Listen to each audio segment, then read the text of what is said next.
What's good, guys? Welcome to the Books and Beyond YouTube Live. I'm joined here with Joji Davenport, who reached financial freedom from flipping books by the age of 30, founder of BookMine, the best software for finding books to flip Amazon to Amazon. And I believe it was your idea to do Books and Beyond, or maybe it was Victor's, but you definitely run the show. So I'm going to call you the official host of Books and Beyond. I'm the co-host. I appreciate that welcome. It's almost like we're at a conference, so that's sort of, I imagine. You introduced me so good last year, so I'm still trying to catch up. Yeah, it was. Oh, hey, shout out to Go To Lister. Just got a notification right now. It says nice. 5 books just sold for $299. Literally just right the second. Nice. So there you go. Heck yeah. So if you're awesome. not, I'm telling you, mobile listing, game changer. Like, that's cool. Absolute game changer, bro. For you, it's probably not that big of a deal, but it still kind of is, because I'm sure you experienced when you did that tutorial.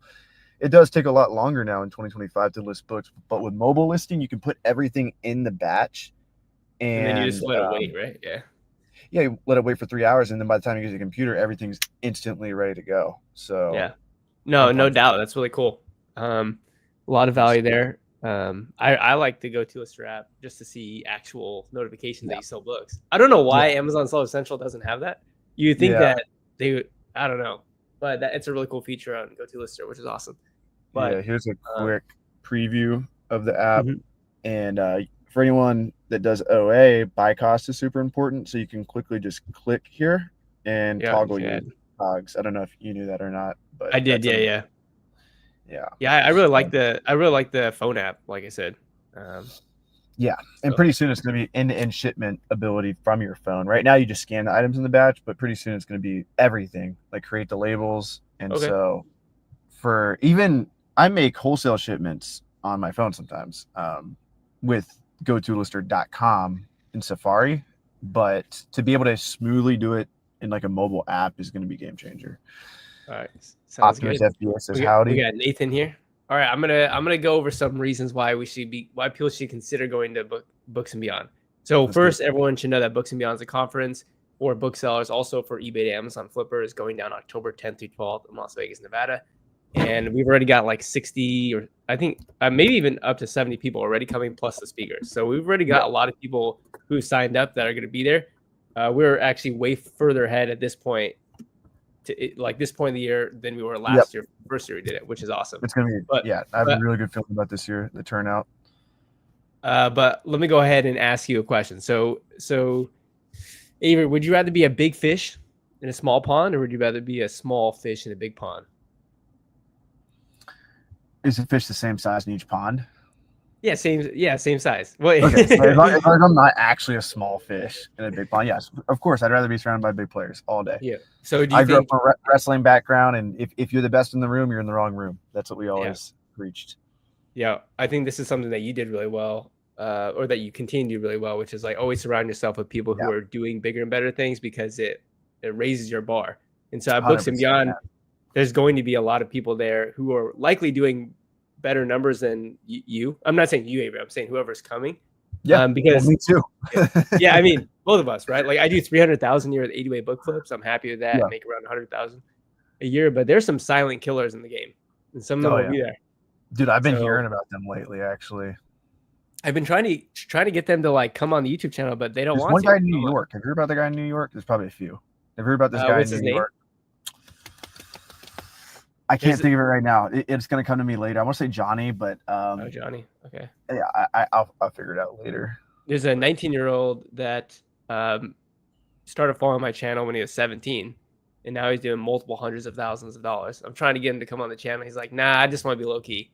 He said I want to be a silent killer." I'm like, "Bro, come on, man." I was like, my audience already skews older, which is not a bad thing, but I thought that I'm a pretty likable person. Like I was a high school chemistry teacher, and I thought I was, pretty popular among the kids, but for some reason that doesn't translate on my YouTube channel. I'm trying to get some also younger. Yeah, well, people are just gonna say no, man. Like I say, like 9 out of 10 are gonna say yes, but I would say actually, like the OA book crew is usually less vocal, and just book people in general are usually less vocal. Like I'm not bringing on. I have tons of friends that do millions in book sales a year, and very, very few of them come on my channel. Yeah. You know what I mean? They just don't want to. Yeah. Like they respect what I'm doing. Maybe I kind of influence them to get in the game, but they don't want to talk about their suppliers. They don't want to Yeah. share the journey. Like what in their eyes, what do they get out of it? And there's a little bit of truth to it, you know. Like if so and so's in the middle, I don't even want to say a city that my friends are in, Chicago. That's what what's their name are, but you know, it's not going to take too much effort to find a bulk supplier, and then Yeah. everyone always feels like they have all the secrets. So like with OA, people feel like they got like the little secret sauce. But the thing about OA, man, is like it's literally like so much quantity to buy, and just books on Amazon, so much demand. 10% of Amazon sales are book sales, and so you and me are trying to fulfill an unfulfillable amount of demand that Amazon has, and you and I are just like probably 1% or not even 1%, honestly. We're not even close to 1%. 0.00001%. Yeah. Yeah. And we're just trying to boost Amazon's book sales a little bit collectively by showing people how to do 8A. We're not even our sales are not even a rounding error on Yeah, their I'm annual saying like report. collectively everyone Yeah, that yeah. may be influenced as well. What software would you recommend for Definitely listing? Go-To-Lister. Come on. Yeah, I know. That was a softball toss right there. That's good. But the thing is, some of these people will be at Books and Beyond, and I think the really cool thing is when you go to these conferences, you never know who's next to you, because you know, just like people say you can't judge a book by a cover, you can't really just judge how a person looks and how that translates to their Amazon sales, because there are people even at the Books and Beyond conference. I was one of the hosts last year, and I'd meet them and go, "You're doing 600,000 with 8-way book flips. You're doing double what I'm doing. I've never even heard of you. That's crazy." Yeah. So that's one of the best feelings, man, is meeting people doing bigger things. And I think we're all like, I've been using AI a lot lately to help edit videos. I just talk to chat. Do you use ChatGPT much? I use ChatGPT to like help me ideate and help rewrite some things. Yeah. Yeah. Absolutely. Yeah, I've been using it like crazy lately, man. Like I'll just talk to it. And anyway, like my ChatGPT is getting like to know me really well. And it kind of knows how I operate, and it gives me like questions. It gives me responses that maybe I would like. And I'm like, why are you talking to me this way? And maybe somebody else it wouldn't give. And I'm just thinking like this GPT, it's learning from the whole country, right? So ChatGPT is learning from the whole world. All the people using it, it's making it smarter. And your GPT is specifically learning from you. And the way I look at it is like, we're all kind of like ChatGPT in the sense of like, it becomes smarter the more information you give it. So if I download all my emails that I send every week and I give it to ChatGPT, now it knows how to write emails exactly like me. If I transcribed all my YouTube videos and uploaded ChatGPT, now it knows exactly what all my videos were about. Therefore, it can make better content for me, on and on and on. And I look at us as kind of like, I don't know why I've been comparing humans to AI lately, but number one, I find it fascinating that conservatives and liberals you can really determine if someone's conservative or liberal based on where they live. In the middle of nowhere, almost always conservative. In a city, almost always liberal. And what do they call liberal? They call them progressives, like forward thinkers. And so people who are in big cities are literally surrounded with town. That's why they say go to New York. If you want to make it, go to New York, because your brain is always surrounded by people who are at the next level. And so then all of a sudden you just level up. And I think it's the same way with AI, is like, if you just give your AI all the juice, like everything it needs, like I was saying, like just talk to as much as possible, it's going to get smarter. And if you had like a group of people using AI, like a whole group of, let's just say Amazon booksellers using the same ChatGPT, asking it questions about Keepa, having it analyze pictures of Keepa, which by the way, you can have ChatGPT analyze pictures. It's crazy.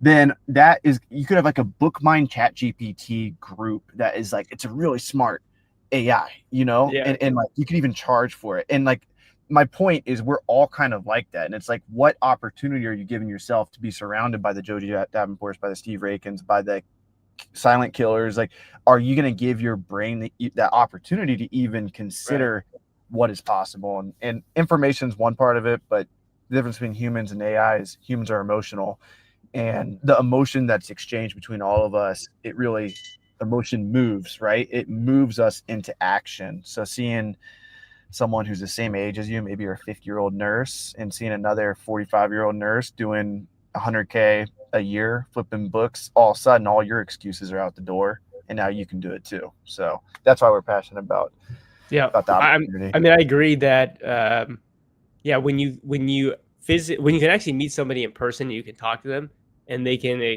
explain and describe what their experience has been like. You kind of have that epiphany. You're like, okay, so wait, this person's doing 100,000 with book sales, and I'm getting, you're getting to talk with me like, how this person? I'm like, I could do that. I mean, if this person can do it, why can't I do that? Yeah. So I think there's a lot with like seeing the possibility, and Mhm. at the end of the day, like selling on Amazon is very lonely. I don't know about you, Avery, but when people ask me, like when I'm out in public, because I'm not really that popular, right? Relative to like the number of people in the world, I'm like 0.00000, like pretty much nobody in the world knows who I am. Yeah. Almost virtually nobody, right? Yeah. So when I go out into the real world, nobody knows who I am. And when they ask what I do, I say I'm a bookseller, and most people go like, "Do people even read books anymore?" Like, Mm. aren't books, all going digital? And my point is, it's a very kind of lonely business. And if you can put yourself around people who actually have a different mindset, they have, goals, and they actually are much more motivated towards something specifically to book selling, which is what you want to do. It changes your mindset behind Oh, what's for sure. possible, because you go from an environment where everyone's like, wait, you can sell books, or people still buy books, to like, Yeah. oh yeah, I do a million with books. You're like, Yeah. you do a million with books? Like, how do you do that? So Yeah. there's a lot to say, a lot of value to get from being around much bigger fish than you. It's going to help you grow. That makes sense. Yeah. 100%. Yeah. And your brain starts thinking like, I think we all kind of like want to be, it's a cliche term, but the average of the five people, whether you like it Yeah. or not, like you start to act like them. Like, what's their religion? How much money do they make? How much, how do they act around their family? And so Yep. communities all start to act like each other. Communities start to treat their wives the same way. Go to different countries. Is it a coincidence that most people in Mexico treat their wives the same way? And then it's completely different in the US. Like, we're all just looking at each other and seeing, We okay, all what are they model doing? each other. Yep. Yeah, we're learning from each other. And speaking of, I don't want What's to up, say. guys? Victor, what's up, Hey, Victor? I heard you guys talking about Chat GPT. I mean, I was listening in. I just couldn't get to the link you Yeah. shared. What's up? Yeah. Well, I was just making the point that we're kind of like, communities start to act like each other, and there's talent hotbeds. There's the book Outliers, which talks about why Yep. people are incredible at what they do. And it just makes sense that the best hockey players all hang out, the best wrestler. And Oh, yeah. usually it comes down to the talent hotbeds had really good people at whatever they're doing, but they're really good because they always do it. Like, they're just always obsessed with doing the thing. So if you surround yourself with a bunch of friends, Just surround yourself with talent. Exactly. with people who are sourcing on BookMine 4 hours a day or doing book arbitrage, like if all of a sudden your bar is raised to all your friends are doing over $1 million with decent profit margins on book flips, and it's not going to be too long before you get there too. I remember Taylor Jones, he started cranking out like some crazy profit months, and then within a couple months I started doing it too, because I'm like, well, we're selling similar products. That's just normal. Yeah. Yeah. You assume you can do that. Exactly. Yeah. Yep. Anyway, how you been? At Books and Beyond, you're gonna have just a bunch of people that are booksellers localized to one area. Yes. I mean, cumulatively, everyone there is gonna be tens of millions of dollars. So it's like, you gotta think of yourself like, if you wanted to get really good at something, you should go to a place where all those people hang out and where they're at the time. And there's really no other place where you can go to at one point for a 48 hour period of time where everybody that you want to be around is going to be there. I mean, it's like impossible for you not to grow. Is what I'm saying. It's hard to not grow, because we're gonna get some of the top talent there. Like, we're gonna have a lot of the largest booksellers all surrounded with us in that room. And so if you can't find really great opportunities in that room, and then I don't know what to tell you, because there's gonna be some great people there.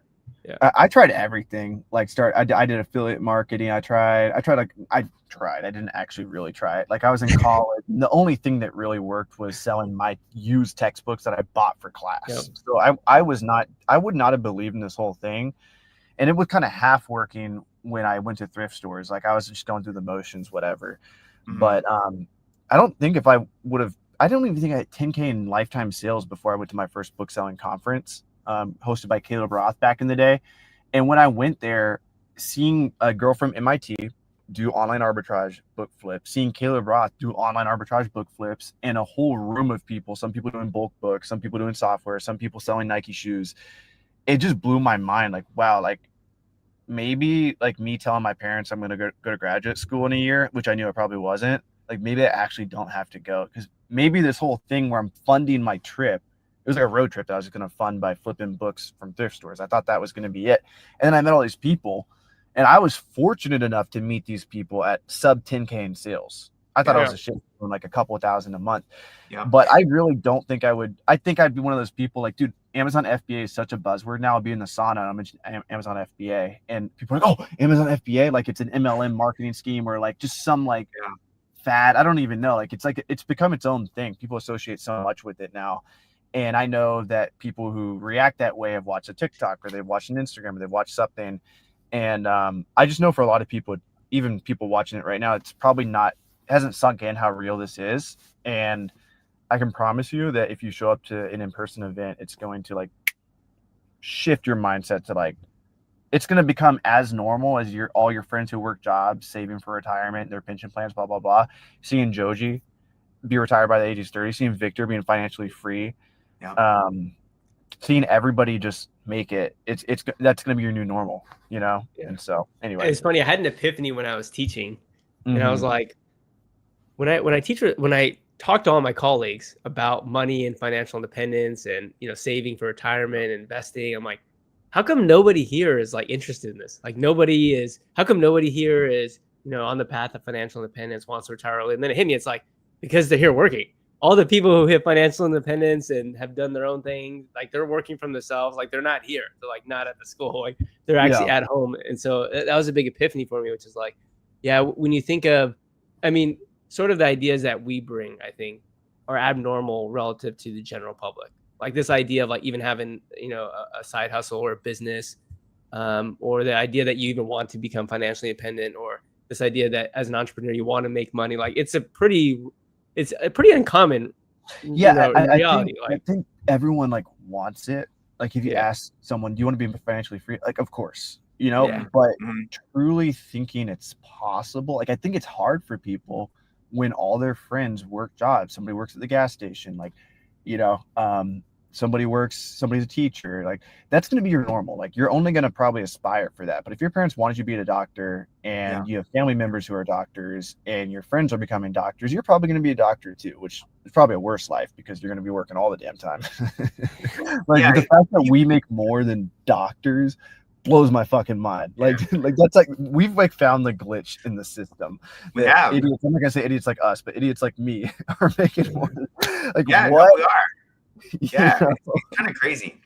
It's insane that like me and Taylor Jones and like Steve Rankin are like, we're making more than and they get 4 weeks off a year, that was my main motivator for getting into entrepreneurship. Was I didn't want to wake up early. And I wanted enough vacation time to travel the world. And I really hated the fact I had to ask my boss for time off. Like, supposedly it's my time, but I have to ask you permission for my own time. Yeah. Why am I having to ask you for that? And that just really bothered me a lot. But for most people, that's normal. For most people, normal. It's like, even my parents now, like I think I'm kind of rubbing off on them a little bit. My parents actually lived in their car after I did. They went and they did a camping trip in their Prius across the country. So I influence people in negative and positive ways. But my mom's flipping on eBay now. She's doing pretty good. But I think they're just seeing me like live this lifestyle. It's not going away. I've been doing this I've been selling books for almost a decade now, and I've never had to work a job. And so my normal is very different than theirs. But like, I think it's so important to realize like we're all influenced by who we surround ourselves with. And Joji's one of those hybrids that you worked a job to get to the point where you're at, but something in you believed in this opportunity, which I think most people can relate with you more than me, because I'm just like, I didn't want to work a job ever. And I was like young 20s, but you like slowly transitioned your way there, and you got to 6 figures profit while working a job, you know? Yeah. I mean, you certainly, Avery, you're much riskier than both Victor and I were. Like we actually did have the 9-to-5 jobs. It's like, all right, we need some money. Like we need, like, which again, you were much young. I think you were much younger though. At the time, I had this idea of what you wanted. For me, it was like, I kind of wanted stability. I wanted to reach financial independence, but Victor and I both used having a job, but then also hustling on the side to make more money, to just funnel a bunch of investments in the US stock market. And then over not even like a medium, short, medium period of time, 10 years, like that's all that you really need to hit financial independence. But I kind of want to go back to that point about the people coming to this event are abnormal, like extreme.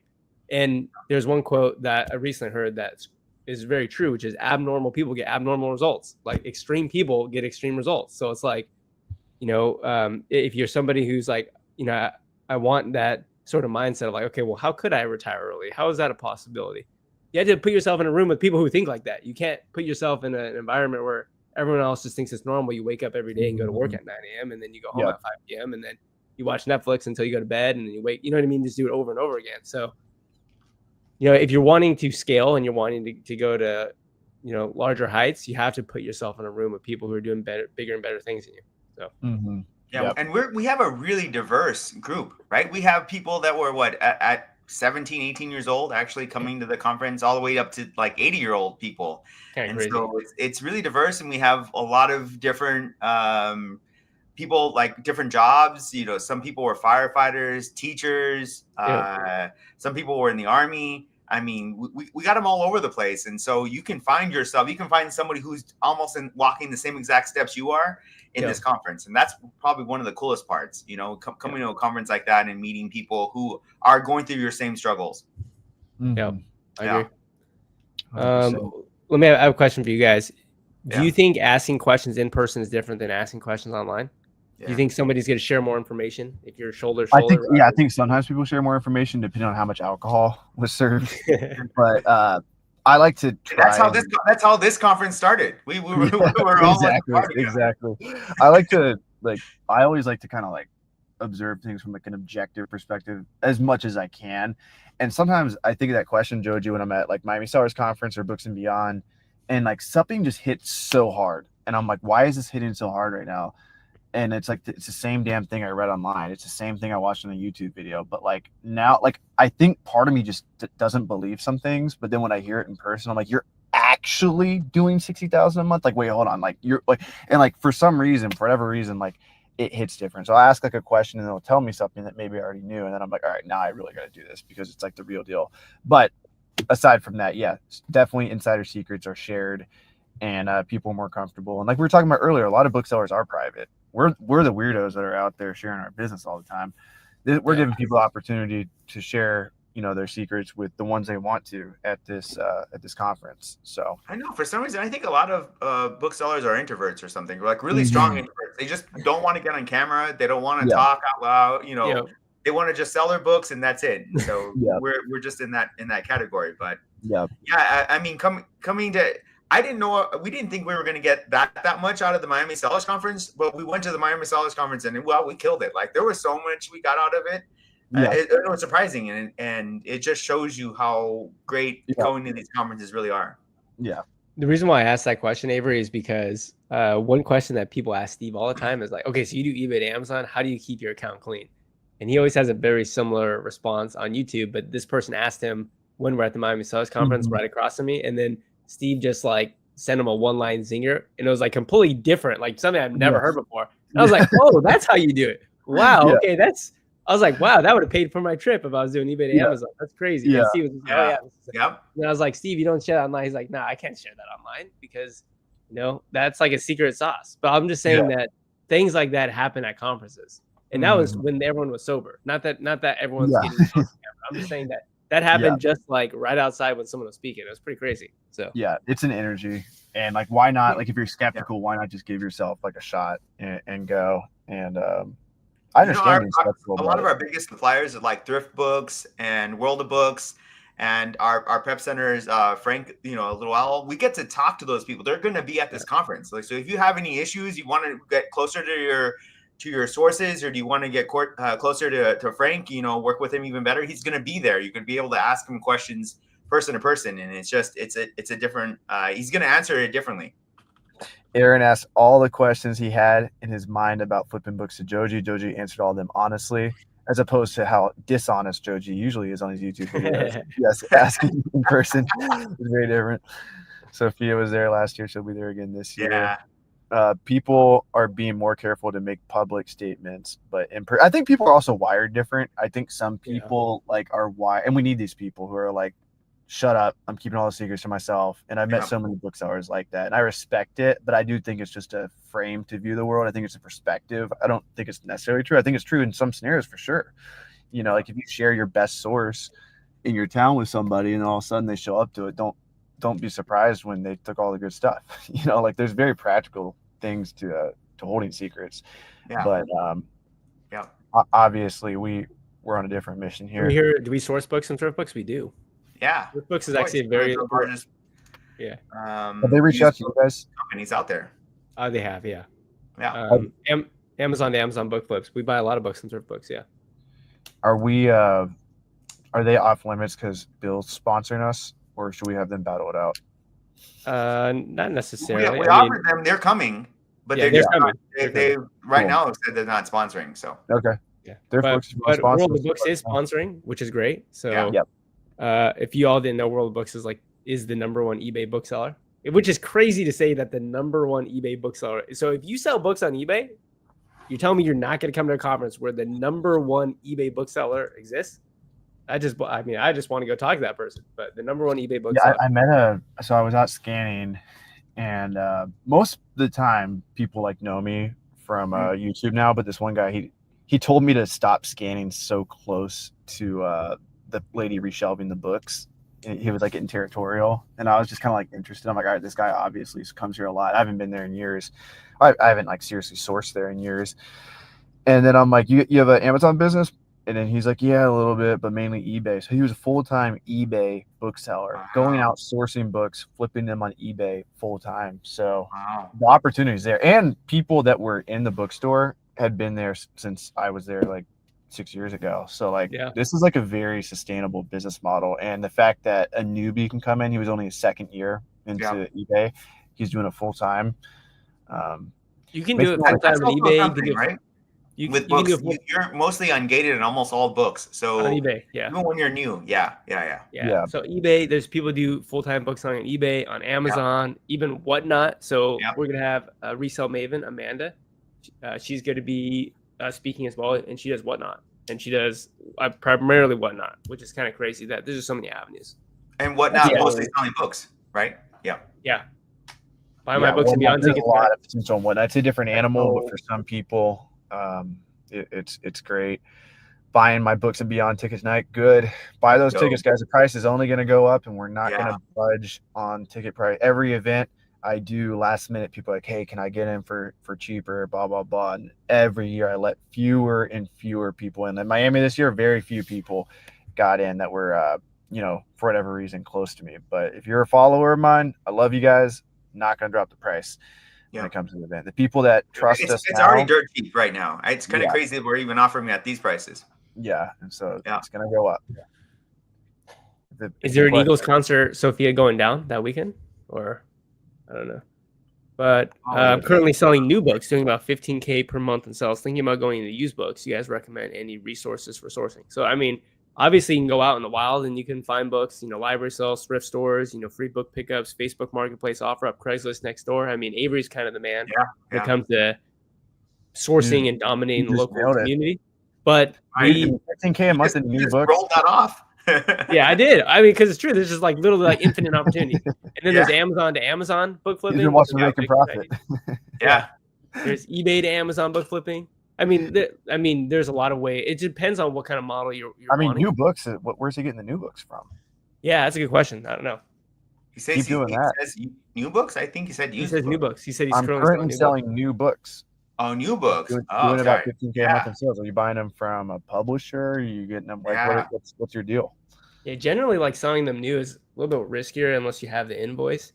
You gotta know people obviously make it work. Yeah, he might be having like a certain source, but I try to maximize that because not a lot of people sell new books. It sounds different, so But these are the kind of people that come to Books and Beyond. It's like they're doing 15K a month selling new books, and you're like, wait, so you're doing over 100,000 a year and you're selling new books? I thought you couldn't even sell new books. And this guy's, no, I sell new books all the time. And you're like, what? What blew my mind was at Miami Sellers Conference night 1. I'm at the bar. This guy comes up to me. He's like, yeah, I'm a bookseller. I'm like, oh, and he's like, online arbitrage. I'm like, Joji Victor, and then he's like, who? And I'm like, Joji and Victor Joji and Victor Davenport. And he's like, I don't know who. I'm like, book mine, and he's like, isn't that no. crazy? And Yeah. he's just flipping books, keep a product finder, finding ones that have sold out, and he flew from Europe. I know exactly. That was about to Yeah. mention him.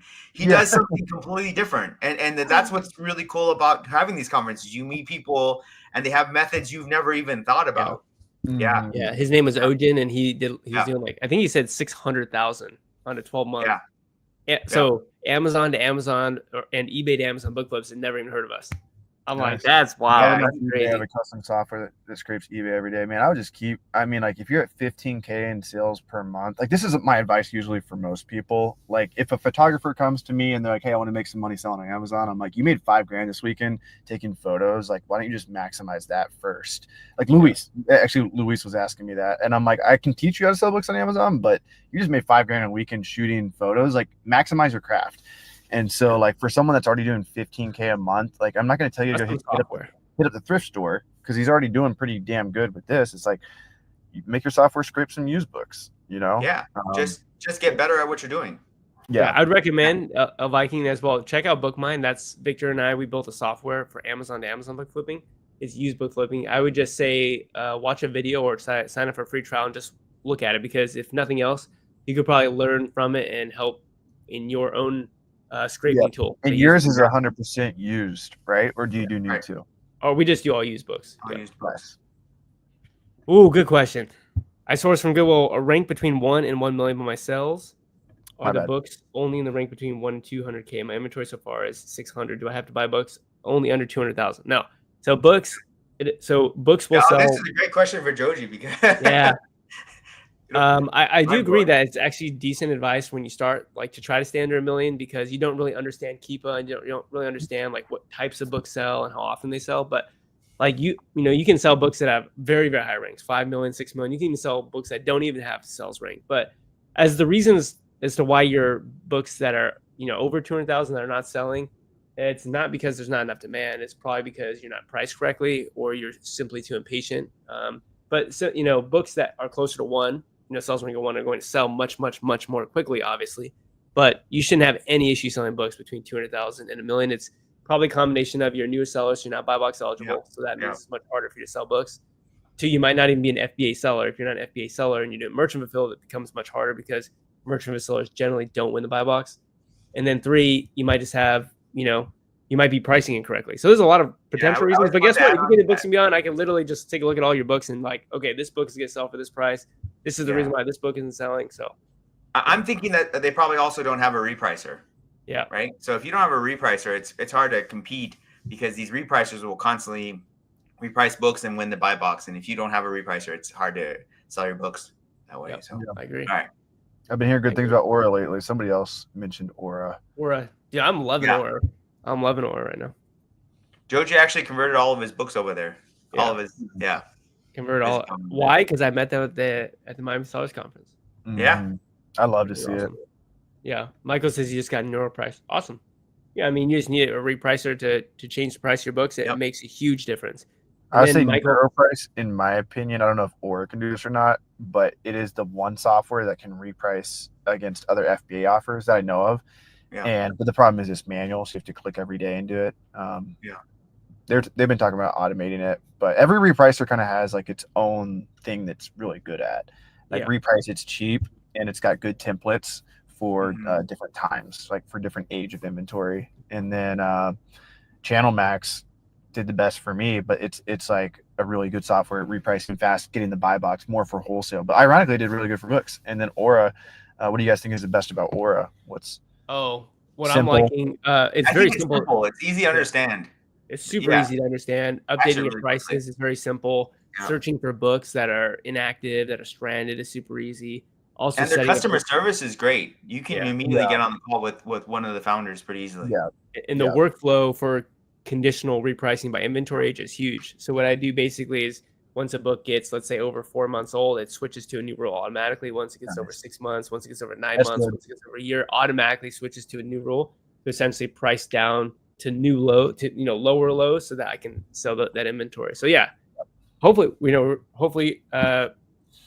we'll bring Aura to Books and Beyond as well. Still working on that, but hopefully they'll be a sponsor as well. I think that they have a lot of. We're trying to get Aura to come, right? Yeah. Yeah, trying to get Aura to come. I thought they were a sponsor. Are they not?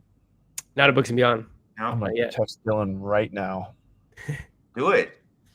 Yep. We're literally bringing him money. Yeah. We're bringing him customers. Yeah. A ton of customers already. Yeah. So let's see. Let's talk other things about Books and Beyond. Victor, having been there last year, what do you think the energy was like? One of the comments someone made was like, "Wow, look at those quote older people." Just because we do have an audience that tends to skew older. But did you think the Our vibes energy were low? it's just so high.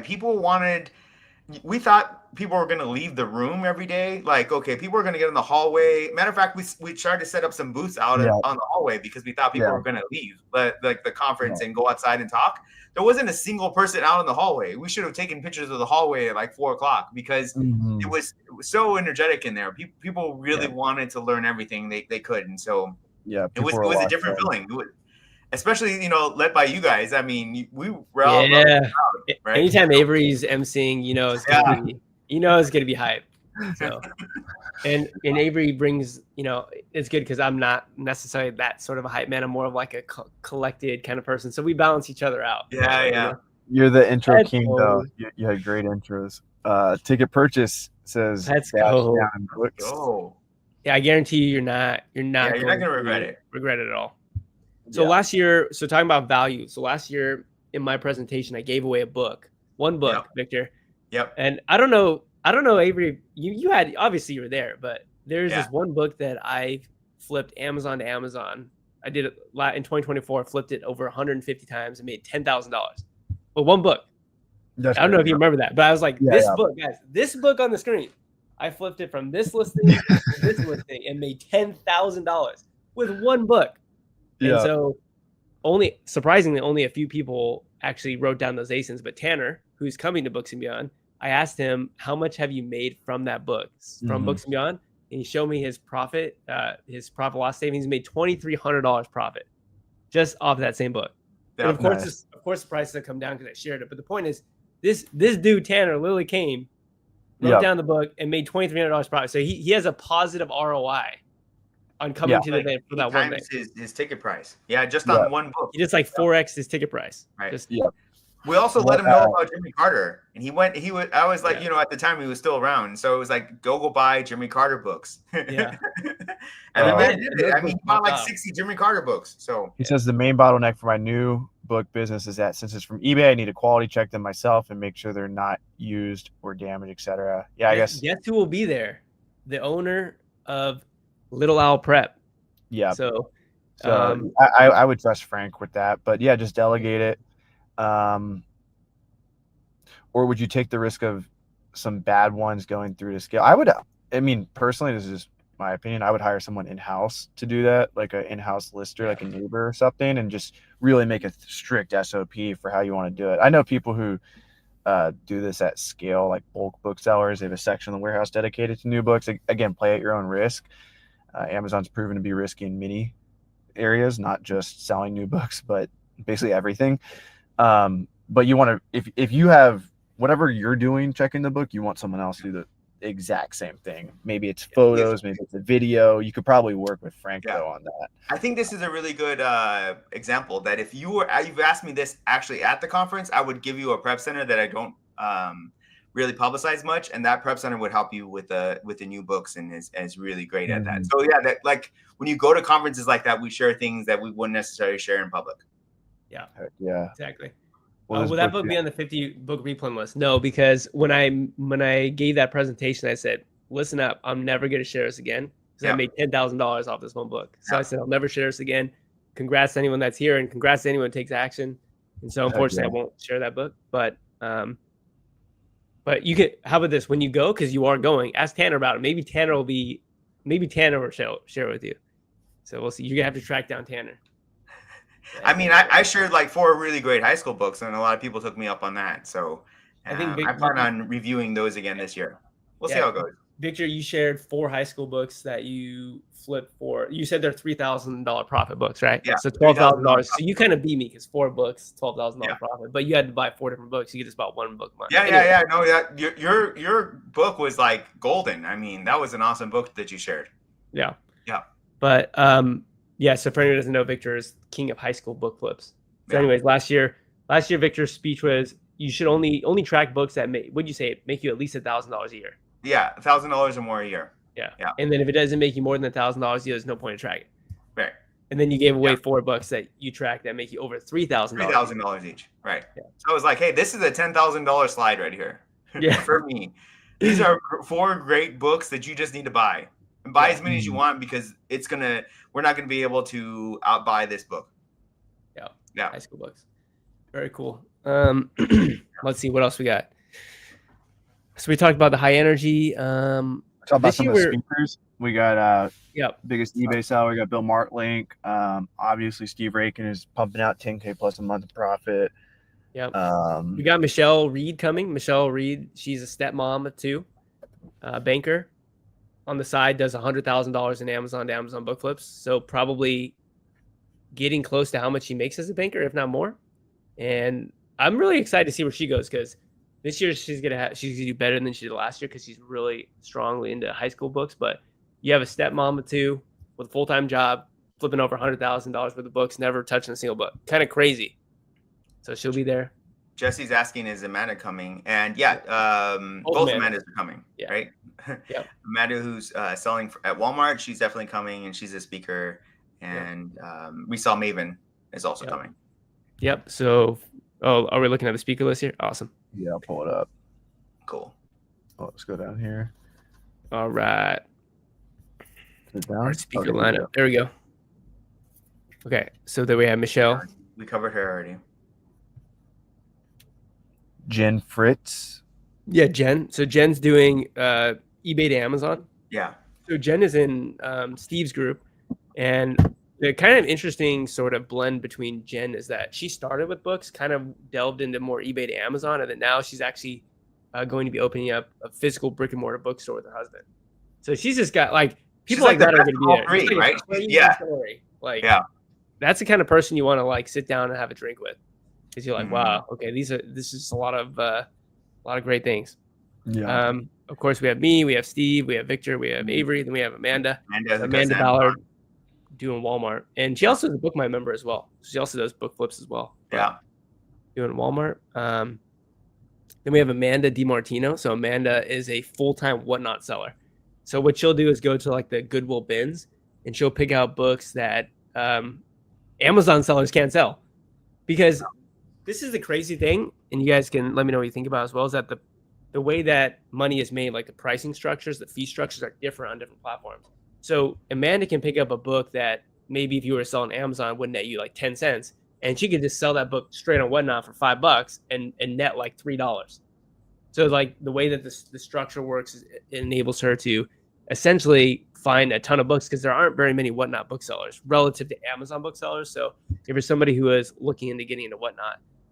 Yeah, I imagine, Roman, what books do you normally pass on? What price point does it need the book need to be at for you? $10 and under is kind of the cutoff these days. Yeah. See, and Amanda will sell below that, and still make money from it. Mm-hmm. Yeah. And the fastest selling books are fiction books. They're the most read books. Yeah, it is true. And the thing is, those fiction books are so cheap on Amazon that it's really hard to make any profit. I mean, even if you get them for free, it's hard to make a little bit of money. Mm-hmm. Okay, so we have Aaron, 900,000 flipping eBay to Amazon. So Aaron, again, we have a huge, sort of book representation there, and then also a pretty big eBay to Amazon representation. Why? Because there's a lot of eBay to Amazon with book flipping as well. So it's a blend there. But Aaron is doing 900,000 eBay to Amazon, not necessarily books, some books, but mainly just a bunch of other things, electronics, household goods, stuff like that. So. He has, I think he has 3. I think he said he had 5 VAs. So it's 5 VAs. Yeah, I was about to say. Yeah, that mostly does his business for him. Question for you, Avery: if you want a virtual assistant, is it going to help you go to a conference where you can talk to a bunch of people who have virtual assistants? Oh yeah, 100%. Yeah, dude, I'm such a big believer of in person that I will fly to the Philippines every year to visit my team. That's pretty crazy. Visit my team over there. I'm just such a big believer that if I look someone in the eye and we break bread, it's just going to be so much easier to do business. And that's why I enjoy doing these conferences. That's why I meet people in person. I go to Steve once a year, if not more. So yes, The answer is yes. Yep. Very good. Yeah. We got Bill Marlink. So Bill Marlink, the senior sales director of World of Books. Yeah. He's been selling books since the 90s. Yeah, and he's an entrepreneur. He's a hustler. He was doing this, flea markets, open up a stand with a bunch of books for sale, and then he partnered with he helped build and sell one of the biggest book companies in America, and so he's So this guy like started a book brand, a book company, and then he sold it, and then he went into another book business, and then sold that, and now is at World of Books, which is the largest book company out there. So yeah, this is Bill's legit. Huge hustler. Great mind, and he's also a sponsor of the event with World of Books, so we appreciate that. One of my best friends here, David Chung, he's definitely an entrepreneur. He's always got a lot going on. And his most latest venture is Libro Loop. But first and foremost, he's an Amazon bookseller out of Denver and does several million a year. And now he's messing around with Libro Loop, which me and Reezy are going to be purchasing pallets from him and testing them out. But they're already good pallets. People already know they're good. But we're going to be making YouTube videos about them. Basically, if you've ever wanted to get into bulk, we're going to allow you to do bulk, from home and get pallets delivered on your doorstep. And I just bought a house here in Murfreesboro, Tennessee, and so I'm going to get a pallet of his and make a YouTube video of me probably going through it as fast as I can. So David will be speaking, and he always does great. Seth Kordick, he saw my ad on Facebook years ago for my webinar that I used to do. I'm actually doing it tomorrow night if you guys want to show up. The 5 secrets to selling $5,000 a month on Amazon. He showed up to that training. It's way different. The training's different now. We cover more 2025 stuff. So if you guys do sign up, it's not going to be exactly the same. But he bought my course, started doing book flips, and then he was like, this whole thrifting thing's great, but I'd rather do this from home. So then he found out how to buy items online, used items, books, eBay items, and run pretty big. He's done like 30,000 profit a month consistently for the last at least last year. That's what his profit's been. So super proud of him, and he'll be speaking. Yeah. Then do you want to talk about Riley? Go and talk about. So Riley actually owns a physical bookstore in Canada. So what we wanted to have at this conference was to be able to represent a bunch of different types of booksellers, as well as eBay to Amazon. So, of course, we're going to have people who sell books on Amazon, who sell books on eBay, who sell books on Whatnot, who actually have physical have a physical storefront, and that's what Riley has. So if you're somebody who's like interested in what the brick and mortar sort of storefront looks like, then Riley's going to be your guy. And so he also does selling online as well. So it's kind of interesting because he has an influx of books because he owns a store. So he actually has books come to him, and then he'll put them out on the floor, and then he'll also sell online. So just another unique perspective. There's just a lot you can learn from people who sell books in different ways than you. Sometimes there could be, hidden gems, and just talking with him going, okay, well, so you're really successful with this. Okay, maybe I should think about doing that as well. So I think what Riley's also going to offer is that he's able to sell books new, right? Because he's a bookstore. So he's able to buy books new. So he's able to sell them new. So I think that's a really cool hack. Yeah. So I'm really excited for Riley's talk. It'll be a lot of fun. And then, of course, we have Caleb Roth there. Yeah, we wrap it up with the strongest guy, right? He's the guy. I mean, he's single-handedly grown the community so much, and he built this community. So yeah.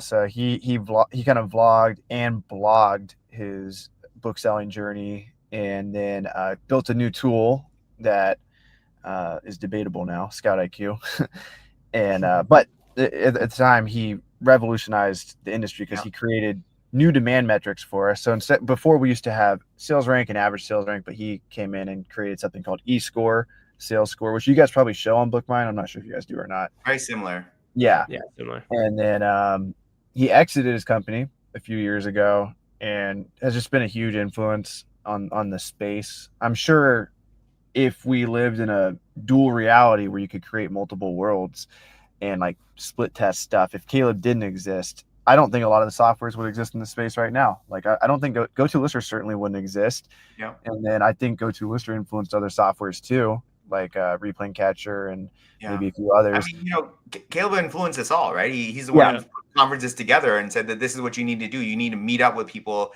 to grow and look what we're doing here, right? So And so I've like modeled everything he's done. He had a consignment book business, and I created a consignment book business. I built restricted inventory. He had empty shelves, is what it was called. Yeah. And then he made software. Then I made software. He was doing closeouts for books. I started doing closeout for books. He introduced me to the space, and he financially, like you guys, retired from it. And huge inspiration. So he'll be there. And he's got beacons. So we'll all be wearing these bracelets that help you connect with each other. So what you'll do is put these bracelets on, scan them to each other's phone, and it'll share all your information. It'll share all your information with one another. And so like if you want to share that you're someone selling new books, or you have a bookstore, or you're doing online arbitrage, you want to connect with other online arbitrage sellers, it's going to allow you to quickly but it's like trading business cards, but virtually. And after the event, it's really good because maybe you talk to somebody like, oh, wow, like who was that one person? You can just scroll through all the attendees and then quickly shoot them a message. So very cool. Got some comments in here. We got Hong Kong always coming in these lives. Can we change one company to another company in Amazon country of originally registered in Amazon, like Hong Kong to US? Yeah. You just gotta. I would just call them beforehand before you do it. But yeah, you can change. If you just change out of the blue, it's gonna be a red flag. But, let them know. Give them a heads up. Yes. Scott IQ. Yeah. Yes, Romer or any out experience. Yeah, I mean, overall, I'm just really excited for Books and Beyond. It's a ton of work. I mean, ton of work. But also, it's just so worth it. So rewarding to be there. Again, I would really recommend on the website watching the testimonials. People, like, we actually interviewed people there like on day 2 just to see how they were doing, because it was really electric. Like, it was, I mean, so many people there were just like, wow, this was just a really awesome conference. Like, some people said this is the best conference they've ever been to. So yeah, you can check all those out. And it's kind of crazy. It's just our first year doing it. So yeah, that's really cool about it. So I'd recommend watching all those. Jeff, can you guys hear this? I can't even hear it. Unfortunately not, no. But anyway, go through. But definitely go listen to them as well. Pretty much all those people are very likely going to be there again. And yeah, overall, like I said, for me, like the reason why I went to Miami Sellers Conference the first time and then eventually we built Books and Beyond together is because I wanted to level up my game. Like I said, where I live and everyone around me thinks I'm crazy because I sell books, first off. And then anyone else in public around me thinks that books are dead, like books are dying and we're going digital. So everyone in my local area was like, what you're doing is kind of weird, kind of crazy. I don't see that as a future business model. But then you go to Miami Sellers Conference, you go to Books and Beyond, and all of a sudden everyone there is like, not only is this not crazy, but you can do a way better job than what you're doing right now. And it's just so much easier to raise the bar when everyone else around you has the bar so much higher than you probably have it. Yeah. So you'll come out of that event leveling up your game. You're gonna go up another level after coming to a conference like that. It just has to happen because everyone else is leveling up, and you're gonna feel left behind if you don't. Yeah. And that's the thing as well, is remember, not just anyone comes to these conferences. It's like the top of the top come to these conferences because these are the people that are the most extreme, the most abnormal. And like I said, again, abnormal people get abnormal results. Extreme people get extreme results. So it's like, if you're also wanting to get abnormal results, which is like, hey, I'm an entrepreneur and I do multiple hundreds of thousands of dollars. That's pretty abnormal in American society. Then you got to come to an event where there's abnormal people who do that. And that's like normal to them. You know what I mean? And my adrenaline is just keeps me through, it gets me through the entire time, right? I'm literally only sleep maybe 3-4 hours a night. Each one of the Let me ask you guys this. Do you guys feel any adrenaline at Miami Sellers Conference, or is it just kind of feel for you guys? Oh no, I definitely do. We definitely get really excited. I definitely get really excited about going and meeting new people. I mean, meeting Shirzad and a few other large booksellers there was great. And then meeting sellers who are not doing books but really driven, and just talking to them is, inspiring. What about you, Joji? Was it kind of chill weekend for you? I mean, for definitely Miami Sellers Conference is a lot more like geared towards people doing traditional online arbitrage, wholesale. But so I mean not being like the host, like not being the host. Oh, it's so much. it's so much more relaxed. Oh yeah, not being the host was awesome. It was just like, okay, so we're just here now. Okay, There's no cool. pressure. Yeah, all right. Like when you're the host of something, you're like, I got to make sure everything's going right. Yeah. We're like, okay, Avery, like, good luck. You got it, man. Ebbs and flows of just like when you see everyone happy, you're like, all right, good. But then when one little thing messes up, you're like, okay. I think the reason why people hate hosting like large events is it is a lot of responsibility if something goes wrong. Yeah. And so I think unconsciously we realize that oh my gosh, like one little like let's just hope everything goes good and there's not anyone upset. So yeah, it is a lot of work, and I guess I say that because I've been to a lot of other events, and they do get me going. But it's if you want to have an adrenaline experience, throw your own event because that'll get I you would going. say people vastly underestimate how much effort and time goes into it. So I would ask everyone in the chat, how many hours do you think it takes us to plan it? And whatever that number is, multiply by 10. That's probably like what it actually takes to throw these conferences, because there's every little thing you have to think about.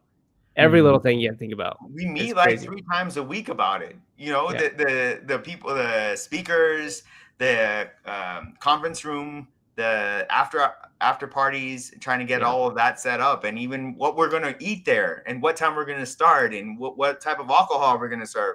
All that type of stuff maybe you guys aren't thinking about, but we have to all put that in. So Dash Down and Books couldn't make it last year, started selling books living in my truck. Are you going to be there this year?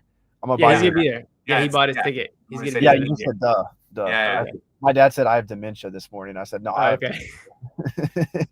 He said he had. He's like, I think I have dementia. He's like 60 something. I'm like, no, Dad, I have. Okay. No. You got too many things going on at the same time. That's what it is. That's why I asked ChatGPT. I said, am I probably shouldn't say it here, but I said, am I, dumb?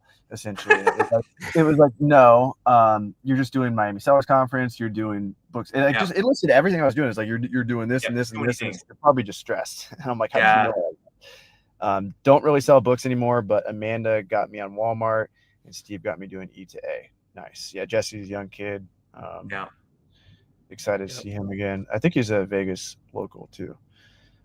Oh yeah, cool. He bought tickets with his dad at the event. So that tells you something. Like we had a deal where we sold. So at the event on the second day, we're like, hey, everyone. I mean, it seems like everyone's loving this. You guys want to come next year? We'll give you guys a little bit of a discount. And a bunch of people bought a ticket.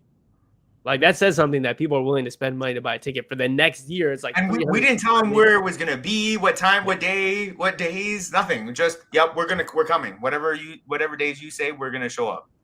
That shows a lot. Yeah. So Dash Down and Books, hit me up about mobile listing with Go too. Since you're on the road, it's like perfect for you. Perfect. Yep.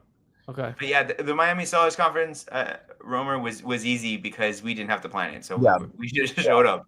Yeah, that's why like when I'm so respectful of other even Books and Beyond. Like I still get really amped up for Books and Beyond, but I know you guys are kind of like holding stuff together. Last year I wasn't sure though, so I felt almost equally as nervous last year as Miami. I think because you didn't know we had it together. Yeah, exactly. But we got it locked down. Don't worry, man. Yeah. The thing is, what's great about our team is all four of us, we all have different strengths, which means that I think one of our strengths, Victor and I, have really planning strengths. Yeah. And then Avery, you've got a lot of connecting, bringing people, bringing sponsors, bringing energy, and then. Steve's very good with making sure that all the information's on the sales page, that people understand where they've been. So we all kind of help bring each other together, which is great. 100%. So I say all that because sometimes people look at a craft and they don't know how much goes into it. So it's just really awesome, seeing them. We can go so smoothly. It's like, this is a lot goes into. Shifting people. Yeah, like when we do the yacht, right? I see you really calm down, Avery. So that's for us. That's Sunday night. With the last after party on Sunday night, it was like kick back. Okay, we did it. Yeah. So, but and I do think people should be judgmental and have opinions on how events go. Like it shouldn't just be like, oh, a lot of work went into it, let's be happy. Like no, you should be like, is this a good event or not? Yeah, I mean, we're raising the bar. We're definitely bringing an amazing atmosphere with great people. You won't be disappointed. I can guarantee you that. So, but just all we're doing is I'm just letting you know that's a lot of work. It's like if you think of, so I guess the reason why I'm saying that is, and like, this isn't some money grab where we're trying to make a bunch of money, because this is like the lowest I've ever worked on an hourly basis in terms of like what we'll get out of this. It just shows you that I'm not doing it for a monetary reason. Like Victor and I are both retired. Like, we don't need to be throwing a conference. We're doing it because we want to bring the community together. We want to connect with each other. And there's a lot of value and connections with people that aren't necessarily monetary, but could become monetary. But it's like, there's just a lot of value there. So that's I think we also need to highlight that this time around, we're going to do a lot of Q&A and workshops and kind of like teaching more than we did the last time around. So if you're wanting to learn one of these specific ways of sourcing, I think going to this conference really will help out a lot, because each one of us will be teaching some part of how to sell on Amazon. Yeah. And have kind of like in your head who you want to talk to, who you want to connect with, because people love, if you want someone to be interested in you, the best thing to do is be interested in them. And I remember when I went to one book selling conference, Steve was there, and I knew he did 100,000 profit take home in 1 month from affiliate marketing. And I just hammered him with questions. And I think he was a little turned off by it, actually. He didn't even give me his phone number, but we ended up being really good friends months after that, because finally we hung out a few times, and he's like, okay, this guy's not a weirdo. But go in, if Joji's the person you want to talk to, or if you just have like an avatar in your head, like I want to talk to 3 people that are doing, let's just say 150 grand profit flipping books each year. I'm going to go see, what are they doing? Like, what are the steps they're taking? And, going in the weekend kind of with that mentality, I think will be really big. And people, like, back to my point, like, if you want people to be interested in you, be interested in them. Don't feel like it's weird to go up and be like, Victor, I've been following you, blah, blah, blah. Like, I love all your posts. Like, people love it, Yeah. And so. Oh, yeah. It's a ton of fun. We all lose our voices, but we're all ready to do it again. Our voices are shot afterwards. Yeah. Talk so much. But, yeah, I mean, overall, it's just going to be a really great time. Hopefully you're able to come. If you're not able to come, I would definitely try to plan on the next year, because we do plan on doing this every single year. All I can say is that just think about where you are right now in your business. The fastest way for you to grow is to put yourself around people who are bigger and better than you. And the shortest distance between where you want to be and where you are now is probably coming to the event, because you're going to unlock secrets. You're going to learn what people are doing. You're going to learn that those people are no different than you. They just figured out a system, and that you need to figure out the same system. So that's one thing that I always thought about. And I would say one of the reasons why I think I've been able to get ahead in life is I've always have thought of like, what's the shortest distance between, where I'm at now and where I want to be. Not to say that, I'm looking for a get rich quick scheme. Like, obviously I'm willing to put in the work, but like, what things can I do that I can prioritize that are most likely going to get me there, and as quickly as possible with focus. So you already saw in the comment section that I think Jesse was in high school. I think he's like 16 years old. He's like, I learned a ton. Yeah. And he went last year and he's going this year. So I'm just saying there's a lot of value there. That's all. Can we sign up to our Reselling Freedom membership? Ask Steve. I don't know if he's got a special deal for you guys, but he might. Miami Sellers Conference once a year, probably next May. So with that being said, you guys got any last words for the people? Just for Hal, that if you want to sign up, you can just go to booksandbeyond.com. I can go and link it in the chat as well. Booksandbeyondcon.com. Sorry, Booksandbeyondcon. Sorry, Booksandbeyondcon. I should know the link for our conference. Oh wait, not. And follow us on Instagram too. And if you follow any of us on social media, if you're not subscribed to Victor and Joji, go subscribe to them. Yeah. All right. Let me link the Books and Beyond in the chat. Okay. So you just go to booksandbeyondcon.com. There you go. Yes, awesome. Sir. Thank you, guys. All right. Y'all have a good night. And see you at BeyondCon. Yep. See you later, guys. Bye.